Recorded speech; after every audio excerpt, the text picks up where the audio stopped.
I'm Greg Hunter. Welcome to USAWatchdog.com. With us, a guy who was a favorite who came on here. He's from Mexico. I'm talking about Hugo Salinas Price. He's back on. Mr. Salinas Price, thank you for joining us today on USAWatchdog.com. It's a pleasure to be with you, Greg. Well, of course, a little bit more about your bio so people understand who I'm talking to. You started you were the founder of the big, huge retail chain, basically the Walmart of Mexico, the Electra chain. Not quite. Well, you've been a big chain. You are a Mexican magnate. You're an investor. You're a philanthropist. You're a big-time guy. You rub shoulders with a lot of important people in the world, and you're a brilliant guy. And I'll tell you, I read your piece. This is why I booked you. It took a while to get you booked on, but here, I read your piece. In the beginning of August, you were talking about, will China play the gold card? And you were talking about devaluating currencies. And lo and behold, a couple of weeks later, China devalued their currency here this past week, last week, I should say, in a big way. It's just the beginning. So tell me what you think is going on with the currency. Well, evidently, they are an export-led economy, according to what experts say. And they need to boost their exports. They're failing. Their economy is rather stagnant, and they have a lot of people there, and they can't afford political unrest or social unrest, and so they have to do something to get those people to work. That's 1.3 billion people. That's a huge number of people, and you've got to keep them busy. Now, how do they do that? They've decided that they are going to be exporters. They've forgotten about agriculture, I think, and they're invading their countryside with buildings and phantom cities that have no residents. And the Chinese people have invested in real estate as their savings. That's in a bubble, because there's nobody in those buildings. They're unoccupied. So the Chinese have to do something. They feel that they urgently need to do something to get out of the funk they're in. And the classic way to do that is to devalue your currency. And by the way, I owe this idea, my attention was drawn to it by Alasdair MacLeod, who writes at Gold Money, which is owned by Jim Turk, who's on your program recently, and he's already said everything that has to be said, really.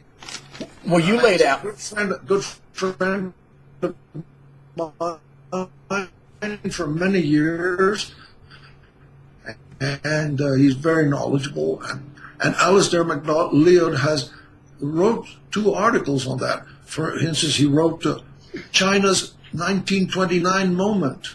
That, in other words, they're on the verge of a breakdown. And then he wrote another one about credit deflation and gold on the Gold Money site, goldmoney.com. And so I got those ideas from Alasdair MacLeod. And then it occurred to me to write an article explaining just how it would, why raising the price of gold in yuan in China would work for China. And I think it would work. They haven't used it so far. They're only devaluing their currency with regard to the dollar, but that also shows you something that I think is very significant. This is a breakdown of the gentleman's agreement on how the international monetary system works. In other words, if a little country devalues, well, that's not unexpected. Mexico is devaluing. We've gone down from 11 not long ago. Now we're down at 16. So we're devaluing, and we're devaluing every day, going down a little bit more every day. I think today we're at 1640, 1633 to the dollar. So, but when China does this, oh boy, that is very serious. Already the United States is receiving huge quantities of Chinese goods, has an enormous trade deficit with China. And now they devalue, that's going to get worse. It's going to get worse for the states. Now these things lead, there's going to have to be, I think, a corresponding move on the part of the United States. And what was done in the 30s when one country devalued? Well, the importers didn't want all those cheap goods coming in, so they would raise tariffs. And that's, I think, what will happen again. In other words, we're seeing this is going to be the beginning of a breakdown in international trade. I think the result of that, because is the United States just going to stand by why China continues to devalue? Because, they've only devalued something like, 10% overall, or not even that. It doesn't even amount to, I think it amounts to about 8%. That's not going to help the Chinese much. When you have a devaluation, it's got to be about 40%. Then it really has teeth in it. But 8% is just the beginning. I think they will continue to devalue. Now, what I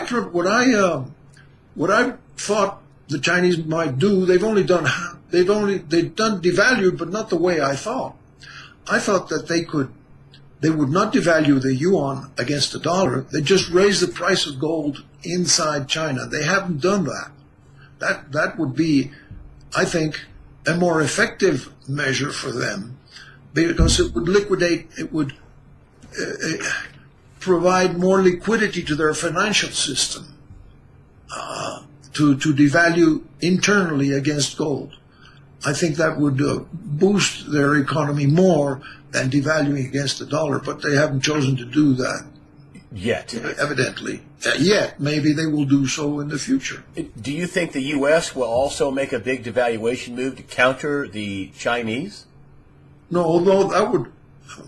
How can the United States can't devalue the dollar? The only way to devalue the dollar is to raise the price of gold. It can't devalue the dollar. It can't be done. There was years ago... Wait. How come? Why can't they devalue the dollar by... Is there no room to devalue the dollar, or why they can't do it for political reasons, or they just physically can't do it?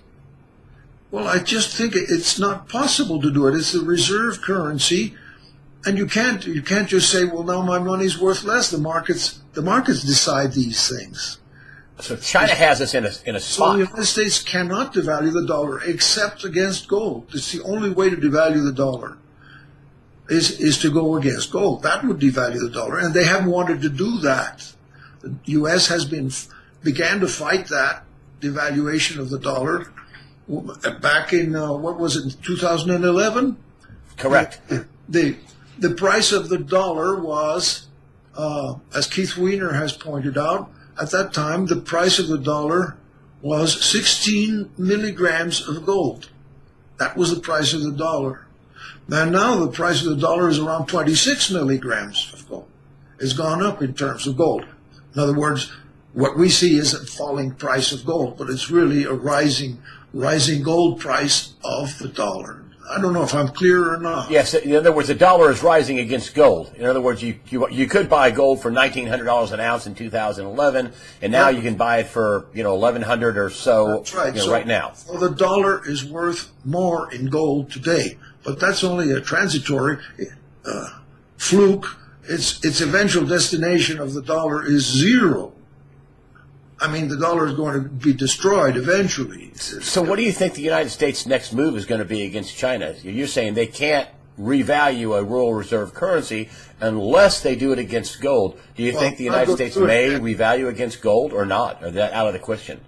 Well, there's going to be more tension between the United States and China. I don't know how they're going to resolve this. Maybe, I can't imagine it. The only a way that I can see that the United States can defend itself from further inroads of cheap Chinese goods would be to raise tariffs. And that also is a no-no because, well, you can't be the reserve currency of the world and say, well, we can't receive your goods, It's contradictory.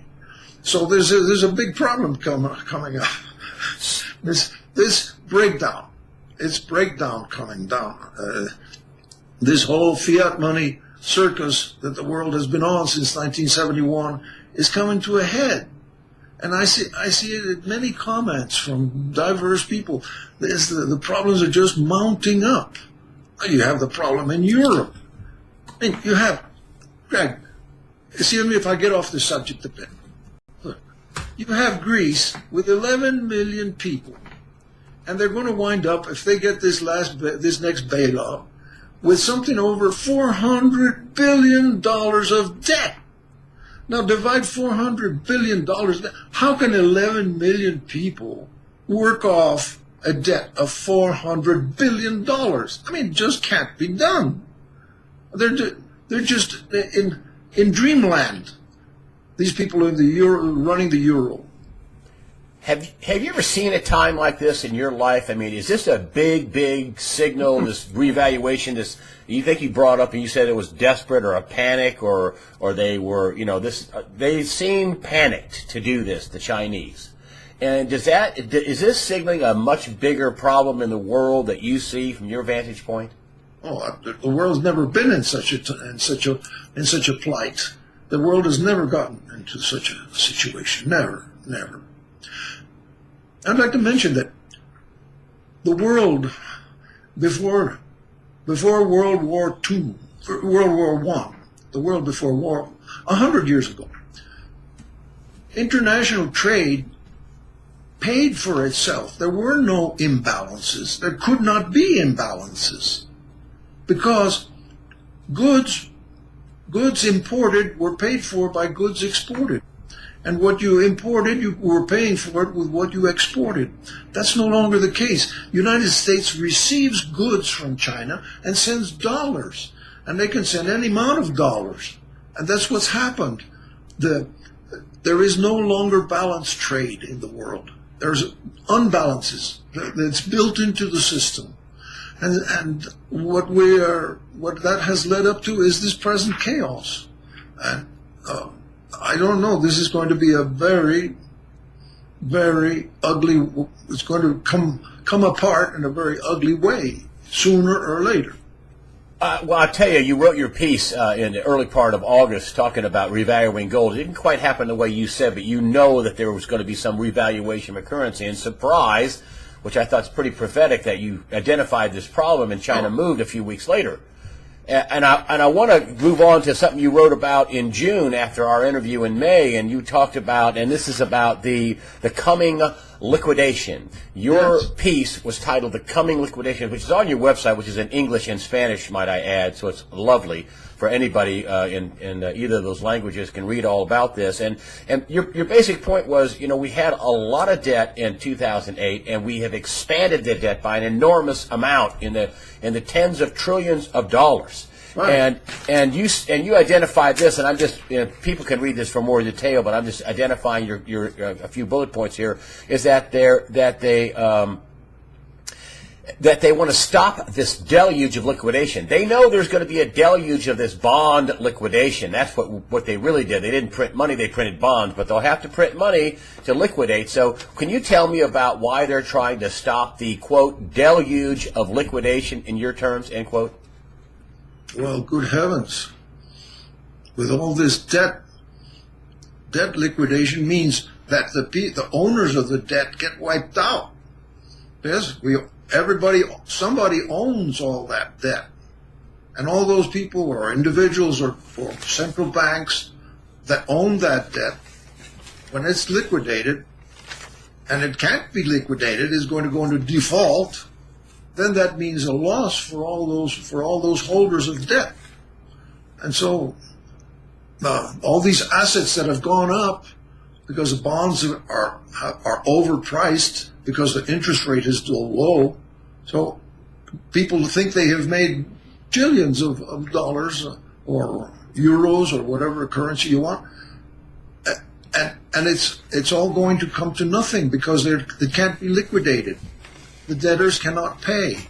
The assets do not support the debt, in other words. That's what's going on in Greece.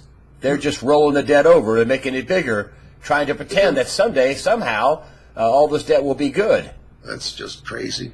I mean, is that what you're saying? That basically the whole world, Greece is really the whole world. They just keep adding to the debt, adding to the debt. Greece is the whole world, exactly. We're not in any better condition. The whole world is huge debt, which is unpayable. It's unsustainable. The assets behind it are deficient, are not performing, and can't perform. And so this thing is like a cloud. You know, when the cloud is up in the sky and you see the thunder up there, you see the thunder cloud up there, but it's still up there. But when it begins to rain, well, then you have a flood. And all that debt is going to come down like a cloud burst. A cloud burst. We're going to be drowning in paper, in worthless paper. And they'll have to liquidate the bonds by printing the money. Well, I don't know about that. Or will they just default on the bonds? To print money, you have to have a bond. There has to be the Fed buys a bond, and then it creates money that way, right? Right. It has to. So no, you can't liquidate with paper. So they just have to keep rolling these over until they're just no good, is what I guess that was the point of your article, that you talked about rolling over the debt. So they just keep rolling over the bonds in a bigger bond and a bigger ball of bonds. The debt gets ever bigger. The debt gets ever bigger. They rolled over the debt in 2008, and now we haven't solved anything. Nothing has been solved. There's no stability. We continue to incur more debt. Now the debt overhang on the world is grown, I don't know, about 40% in the last 8 years. Since 2008. Huh? Yeah, 7 years. So, I don't see a very. I think the world is going to have an epileptic fit. You know, an epileptic fit. You think it's going to be the? I mean, it's just.